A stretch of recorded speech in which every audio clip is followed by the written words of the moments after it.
इस वक्त की बड़ी खबर धनबाद से आ रही, जहां गांधी सेवा सदन में आदिवासी सेंगेल अभियान के तहत पूर्व सांसद सालखन मुर्मू ने प्रेस वार्ता कर झारखंड के मुख्यमंत्री हेमंत सोरेन पर जमकर बरसे।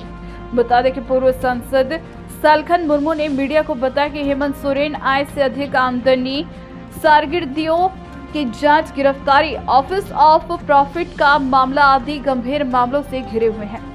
सोरेन खानदान बचने के लिए आदिवासी समाज को ढाल बनाना चाहते हैं, जो दुर्भाग्यपूर्ण है, क्योंकि सोरेन परिवार अब तक नीतिगत आदिवासियों के लिए कुछ भी नहीं किया, जबकि आदिवासियों का सर्वाधिक वोट लेकर उल्टा आदिवासियों को सर्वाधिक ठगने और छलने का काम किया है। सोरेन खानदान जनता को सफाई दिए बगैर आदिवासी समाज को ढाल बनाने का उनका कोई नैतिक राजनीतिक अधिकार नहीं बनता। शेंगेल की मान्यता है कि सोरेन खानदान के पतन के बगैर आदिवासी और झारखंड का उत्थान असंभव है। हमारा नाम सालखन मुर्मू है। हम 2 बार लोकसभा के सदस्य रहे हैं। अभी आदिवासी सेंगेल अभियान, सेंगेल का मतलब है सशक्तिकरण। हम लोग झारखंड, बंगाल, बिहार, उड़ीसा, आसाम 5 प्रदेशों में काम करते हैं और हम इस आदिवासी सेंगेल अभियान के राष्ट्रीय अध्यक्ष हैं। और श्रीमती सुमित्रा मुर्मू केंद्रीय संयोजक हैं और रवि आनंद जी हमारे मित्र हैं। हम झारखंड और बृहद झारखंड में सोरेन परिवार के तरफ से लंबे समय से जो कुछ हो रहा है और पिता पुत्र 5 बार मुख्यमंत्री बने, सबसे ज़्यादा आदिवासियों का वोट लिया और सबसे ज़्यादा आदिवासी समाज को ठगने का काम, लूटने का काम किया है। इस सोरेन परिवार का जब तक पतन नहीं होगा, झारखंड का और आदिवासियों का उत्थान कभी संभव नहीं है। और इस सोरेन परिवार से हमने 10 सवाल यहाँ रखे हैं, जो जनता के बीच में इनको जवाब देना पड़ेगा। और उन सवालों का लबोलबाब यही है कि अभी जैसे आज भी खबर कागजों में आया है, हेमंत सोरेन साहब ने कहा है हमको जो करना था हमने कर दिया, अब दिल्ली समझे। कहने का मतलब हमको जो ठगने का काम जो करना था हमने कर दिया, पूरे झारखंड को ठग दिया, अब दिल्ली समझे। ये जो 1932 का खतियान और 77% आरक्षण, यही मामला बाबूलाल मरांडी जो पूर्व मुख्यमंत्री जी थे 2002 साल में, उन्होंने किया था और उसको झारखंड हाईकोर्ट ने रिजेक्ट किया 22 नवंबर 2007 को। तो इसको भी रिजेक्ट होना है। लेकिन ये चालाकी से क्या कहते हैं, ये 9वीं अनुसूची में शामिल हो, ये भारत सरकार इसको आगे बढ़ाए।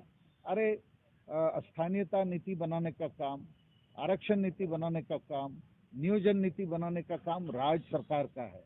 तो आप अपनी सरकार का काम दिल्ली को ठोकेंगे, भेजेंगे, अर्थात जनता को धोखा देने के सिवाय, झुनझुना थमाने के सिवाय ये कुछ नहीं है। 32 का खतियान ये होगा नहीं। तो इसलिए हमारा कहना ये है कि बार बार ये जो शिबू सोरेन साहब, हेमंत सोरेन साहब, जेएमएम पार्टी झारखंड के आदिवासियों के साथ, मूलवासियों के साथ धोखा करती है, ये बहुत गलत है, निंदनीय है। हम सालखन मुर्मू और आदिवासी सेंगेल अभियान, हम लोग इसके खिलाफ हैं। एक कि हेमंत सोरेन और इसकी पार्टी को तय करना है कि कुर्मी महतो को आदिवासी बनाना चाहते हैं, नहीं बनाना चाहते हैं, ये कुर्मी महतो के साथ हैं या आदिवासी के साथ हैं। दूसरा सवाल है कि संताली भाषा जो राष्ट्रीय मान्यता प्राप्त है, इसको ये झारखंड में प्रथम राजभाषा क्यों नहीं बनाना चाहते हैं। तीसरा सवाल है CNT-SPT कानून को ये लोग खुद तोड़ते हैं। चौथा सवाल है सरना धर्म कोड के मामले पर, ये यहाँ भी ठगबाजी का काम करते हैं। इस मामले को 11 नवंबर 2000 साल में पास किया, बिना राज्यपाल के सहमति के भेज दिया उधर। पांचवा सवाल है कि सिद्धू मुर्मू के वंशज रामेश्वर मुर्मू की हत्या की जाती है 12 जून 2020 में, उस पर भी CBI जांच नहीं किए कहने के बावजूद। 6 नंबर सवाल है कि 32 का जो झुनझुना थमाते रहते हैं। 7 नंबर सवाल है कि शिबू सोरेन साहब ने 1993 में नरसिम्हा राव से 3.5 करोड़ रुपया लिया, झारखंड को बेचा। वो चाहते तो बृहद झारखंड भी मांग सकते थे। 8 नंबर सवाल है कि पिता पुत्र और ये पार्टी जीवन भर वोट और नोट के लिए राजनीति किया आदिवासी समाज को आगे बढ़ाने के लिए नहीं किया। और समाज में जो सुधार होना चाहिए था, आदिवासी समाज आज भी नशेपन, अंधविश्वास, डाइन प्रथा, वोट को हड़िया, दारू, चकना रुपयों में बेचने का काम ये करते हैं। इसका सुधार का काम नहीं किया और झारखंड को बेचने का ही काम किया, चाहे गिट्टी बेचे, बालू बेचे, कोयला बेचे। नवा सवाल हमारा ये है कि ये जो लूटने मिटने की कगार पर झारखंड खड़ा है और जेएमएम के समर्थक कहते हैं गुरुजी ने झारखंड बनाया, तो एक पिता बच्चा को पैदा करता है और नंगा छोड़ दे, भूखा नंगा भेज दे बाजार में, तो झारखंड का भी हालत वही है। गुरुजी यदि वास्तव में झारखंड लिए हैं, लड़के लिए हैं, ये झारखंड नंगा क्यों घूम रहा है, ये भूखा नंगा क्यों है? एक पिता के फर्ज के रूप में उनको इसको संवारना चाहिए। ये तो लूट खसोट में ही लगे हैं पिता पुत्र।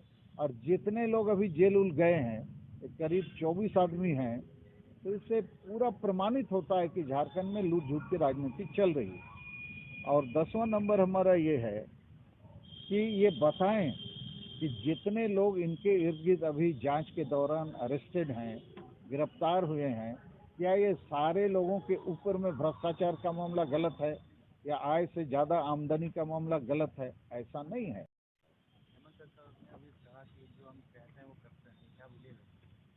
हाँ, झूठ का बाजार चलाते हैं, वही झूठ का बाजार चला रहे हैं।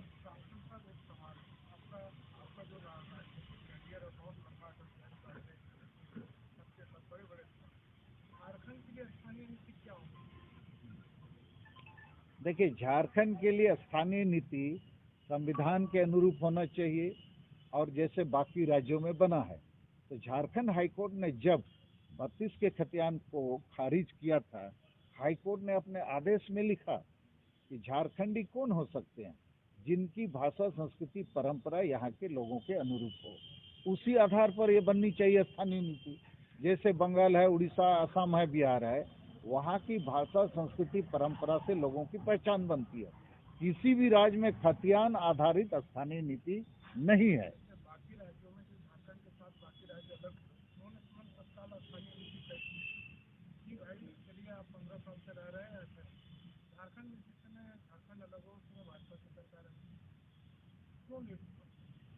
नहीं, वहाँ भी देखिए, इसीलिए